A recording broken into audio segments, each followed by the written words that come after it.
ভারতের বিচারপতির পদ কারো ব্যক্তিগত সম্পদ নয়। ওই চেয়ারে বসে ভারতের ছাত্রছাত্রী, যুবক যুবতী, সমাজকর্মী, আইনজীবীদের প্যারাসাইট, ককরোচ বা ফালতু বলে অবজ্ঞা করা যায় না। There are youngsters like cockroaches. They don't get any employment. They don't have any place in profession.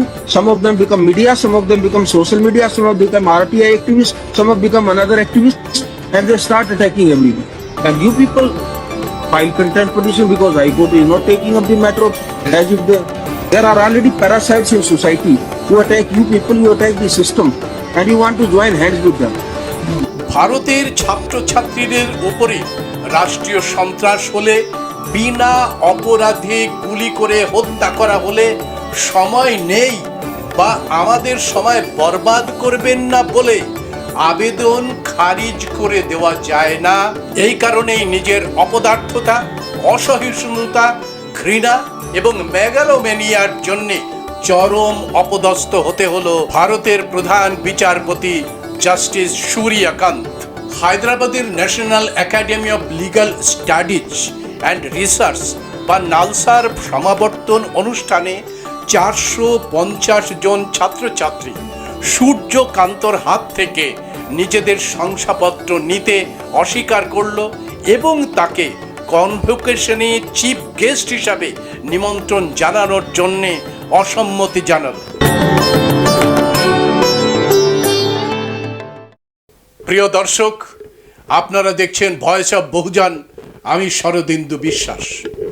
ভারতের ভবিষ্যৎ জজ, ব্যারিস্টার এবং অ্যাডভোকেটরা সুপ্রিম কোর্টের প্রধান বিচারপতির হাত থেকেই তাদের ডিগ্রি বা শংসাপত্র নিতে চাইলেন না। কনভোকেশন অনুষ্ঠানে সিজিআই সূর্যকান্তের প্রধান অতিথি হিসাবে নিমন্ত্রণ জানানোর বিরুদ্ধে কর্তৃপক্ষকে তারা পত্র দিলেন। স্বাধীন ভারতে সুপ্রিম কোর্টের বিচারপতির এমন বেইজ্জতি বোধহয় এর আগে হয়নি। নিজের দম্ভ, অপরিণত মানসিকতা, অসহিষ্ণুতা, ঘৃণা এবং বাগাড়ম্বরের জন্যেই এই প্রধান বিচারপতি সূর্যকান্তের এমন পরিণতি হতে চলেছে। হায়দ্রাবাদের national academy of legal studies and research বা নালসার ছাত্রছাত্রীরা ইউনিভার্সিটি প্রশাসনকে তাদের প্রতিবাদ পত্রে জানিয়েছেন যে এই দীক্ষান্ত সমারোহ অন্যায়ের বিরুদ্ধে ন্যায়ের আলো জ্বালানোর শপথ। কিন্তু যে প্রধান বিচারপতি ছাত্রছাত্রীদের ওপরে নৃশংস অত্যাচার, প্যালেট গান ব্যবহার করে চোখ নষ্ট করে দেওয়া, বিকলাঙ্গ করে দেওয়া, ছাত্রীদের বলাৎকার করা, AK-47 থেকে গুলি করে ছাত্রকে হত্যা করার আবেদন শুনতে চায় না, বর্বরচিত ভিডিওগুলি দেখার সময় নেই বলে সর্বোচ্চ ন্যায়পালিকার প্রধান বিচারপতির আসনে বসে থাকেন, তার হাত থেকে ডিগ্রি গ্রহণ করলে চরম অন্যায় হবে। কারণ ন্যায়ের আলো বিচ্ছুরিত করাই জজ, ব্যারিস্টার এবং উকিলদের প্রধান লক্ষ্য। জাস্টিস সূর্যকান্তের হাত থেকে তারা যদি এই শংসাপত্র গ্রহণ করে, সেটি হবে অন্যায়কে সমর্থন, পক্ষপাতিত্ব, দুর্নীতি এবং সুবিধাবাদের নামান্তর। এই জন্যেই তারা ইউনিভার্সিটির সিদ্ধান্ত পরিবর্তন করার জন্যে চিঠিতে জানালেন, We, the undersigned students of Nalsar, share the concern of the graduating batch regarding inviting the Honorable CGI Justice Shuryakant as our convocation chief guest, from referring to the youth as cockroach to making insensitive statement about not having time to watch videos of the political brutalities. The CGI has shown apathy towards students like us. Inviting him to our college to hand us degree that hold so much academic and emotional importance does not sit right with us. We request the university administration to consider the proposal to extend the invitation to the Honorable CJI and hope that the university treat this as a shared concern across the graduating cohort rather than one raised by a single batch. গত 20শে July 2026 cockroach জনতা party আয়োজিত দিল্লির যন্তর মন্তরে অনশন মঞ্চ থেকে সংসদ ভবন অভিযান করা হয়েছিল এবং নিট পেপার লিক হবার জন্যে শিক্ষামন্ত্রীর পদত্যাগ দাবি করা হয়েছিল। এই শান্তিপূর্ণ আন্দোলন দমন করার জন্যে পুলিশ নামিয়ে এনেছিল নৃশংস বর্বরতা, চালানো হয়েছিল প্যালেট গান, জল কামান, কাঁদানে গ্যাস এবং নৃশংসভাবে লাঠি চার্জ করা হয়েছিল ছাত্রছাত্রীদের পক্ষে। এই নিয়ে গত 22শে জুলাই 2026 একটি পিটিশন করে এই মামলার তৎকালীন শুনানির দাবি করা হয় এবং জানানো হয় যে পুলিশের বর্বরোচিত আক্রমণে 170 জন আন্দোলনকর্মী ভয়ঙ্করভাবে ঘায়েল হয়ে গেছে, কারো চোখ নষ্ট হয়ে গেছে, মহিলাদের ওপরে বলাৎকার হয়েছে, মলেস্টেশন হয়েছে। তখন এই সূর্যকান্ত বলেন, আমাদের সময় বরবাদ করবেন না, আপনাদের সময়ও বরবাদ করবেন না। ছাত্রছাত্রীদের পক্ষে উকিল যখন নৃশংস অত্যাচারের ভিডিওগুলো দেখার জন্য অনুরোধ জানান, তখন সূর্যকান্ত বলেন, এই ভিডিও দেখার কোনো ইচ্ছার আমার নেই, আমাদের কাছে এই ভিডিও দেখার সময় নেই। ছাত্রছাত্রীদের উকিল আন্তরিক অনুরোধ জানাতে থাকলেও তাকে মাঝখানে থামিয়ে দিয়ে ধন্যবাদ জানানো হয় এবং এই যে তৎকালীন শুনানির আদেশ খারিজ করে দেন জাস্টিস সূর্যকান্ত।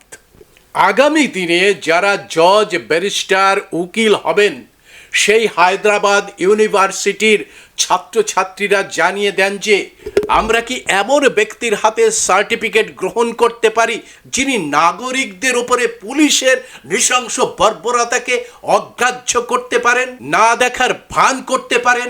ন্যায়পালিকার প্রধান বিচারপতির আসনে বসে থাকা এমন একজন সম্মানীয় পদাধিকারীর এই ধরনের ব্যবহার। There are already parasites in society. এই বিবেচনা নালসার শিক্ষা গ্রহণের আদর্শ আমাদের ব্যক্তিগত আদর্শ এবং মূল্যবোধের সঙ্গে মেলে না। তাই সিজিআই জাস্টিস সূর্যকান্তকে চিফ জাস্টিস হিসাবে আমন্ত্রণের সিদ্ধান্ত নেওয়া হয়েছে, সেটা পুনর্বিবেচনা করা হোক। এই সূর্যকান্তের মতো একজন দাম্ভিক, অবিবেচক, সুবিধাবাদী জজের এই ধরনের শিক্ষা খুব দরকার ছিল। তাদের স্বেচ্ছাচারী হয়ে ওঠার বিরুদ্ধে একটি সপাটে চপেটাঘাত দরকার ছিল তাদের বুঝিয়ে দেবার জন্যে যে ওই আসনটি তার পৈতৃক জায়গিদারি নয়, ওই আসনটি তার নিজের সম্পত্তি নয়।